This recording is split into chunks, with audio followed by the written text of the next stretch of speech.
there was a trumpet player, Smokey Stover. He wasn't from Chicago. He was from actually Davenport, Iowa, or one of those quad city towns down there. I forget which one. But the Moline, maybe East Moline, West Moline, I'm not sure.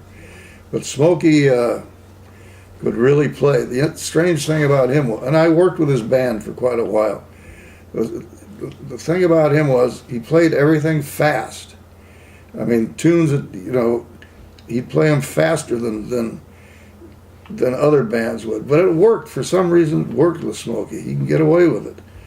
You know, he was fun to listen to, and he's fun to play with. And he had some good people playing with him. Before I joined the band, he had made some record, and he called himself Smokey Stover and the Dixieland Fireman. Now, you might be old enough to remember the Smokey Stover comic strip. If you aren't, that's where he got the whole thing there. So he had a picture of his band on some kind of boat. They're all dressed in fireman suits, and at that time Floyd O'Brien was in his band. It just looked strange to see a guy like Floyd O'Brien dressed up in a fireman's uniform there. But Smokey was another one of these guys. He did a lot of traveling, and so he'd use some of the same guys that Gene Mayo would use from time to time. He used Monty Mountjoy, and I think that's where I first met Monty, was on Smokey's band. But he stayed pretty much in the Midwest. He died early, at least early to me. He was like 46 years old, I think.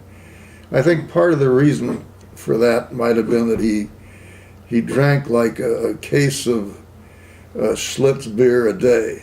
That's not really an exaggeration. He could put it away. He also got into some serious trouble with the federal government for not paying withholding taxes on his musicians. So they slapped him on the wrist the first time that he did that, put him on probation. Then he did it again. So then they threw him in jail.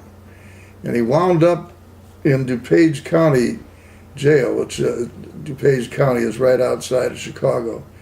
And it's a small jail, at least it was then.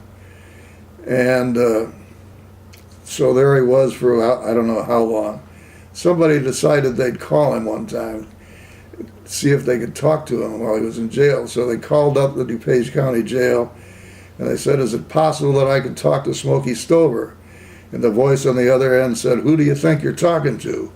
Because Smokey was like, while he was in that jail, he was everybody's favorite. When it's finally time for him to get out, the warden of the jail came to this party that was thrown for him. He was a smooth talker, Smokey. And a lot of times he'd get paid and he wouldn't pay the band. He would take the money and buy drinks for everybody in the place. So he wound up owing a number of people a few dollars.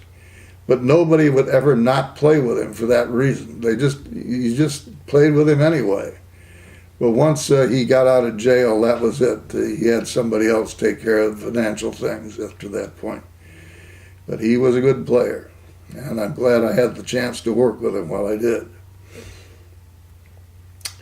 Did we say something about Bob Skyver? Yes, we did. I mentioned Truck Parham. Truck. Excellent bass player. Again, one of these guys that, not playing with him on any regular band, but just jobbing here or there with Truck. And I don't know what more to say about him, except that he was good. That's enough. Yeah.